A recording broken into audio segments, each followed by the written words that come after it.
Jockeying for cash. North Korea allows racetrack gambling as sanctions bite.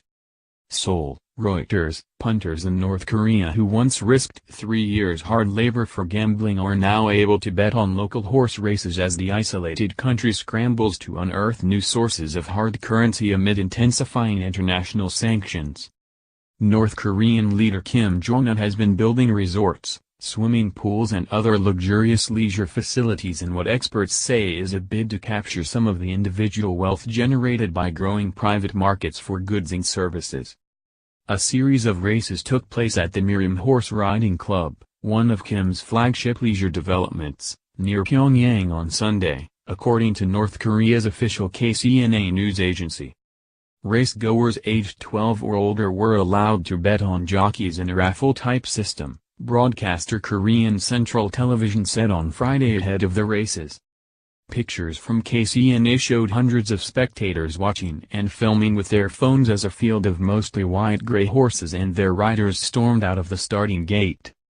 In the communist north, horses, especially white ones, have traditionally been a propaganda symbol associated with the ruling Kim family.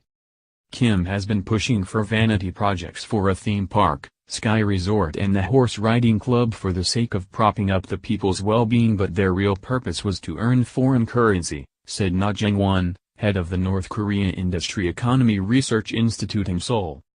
North Korea's access to foreign currency has been impacted by a series of international sanctions over its nuclear weapons program, including bans on key exports such as coal, textiles and seafood.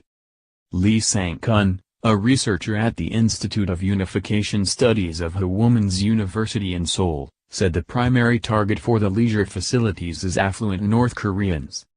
You may have ridiculed Kim Jong Un for constructing lavish facilities while struggling to feed the people, but those things are to make foreign currency, not from foreigners but from the well-offs inside North Korea, because you have to pay in US dollars or Chinese renminbi there, said Lee. Many North Koreans make lots of money from the market, dine at hamburger restaurants and go shopping, all of which help fatten regime coffers. That's part of the reason why the regime still has some financial latitude despite international sanctions. North Korea has already been operating casinos for foreigners in Pyongyang and Rason, where it jointly runs a special economic zone with China. Last March, the government sent out investment proposals for new casinos in Namyang, near the border of China, and the Mount Kumgang region, home to a scenic tourist resort just north of the border with South Korea.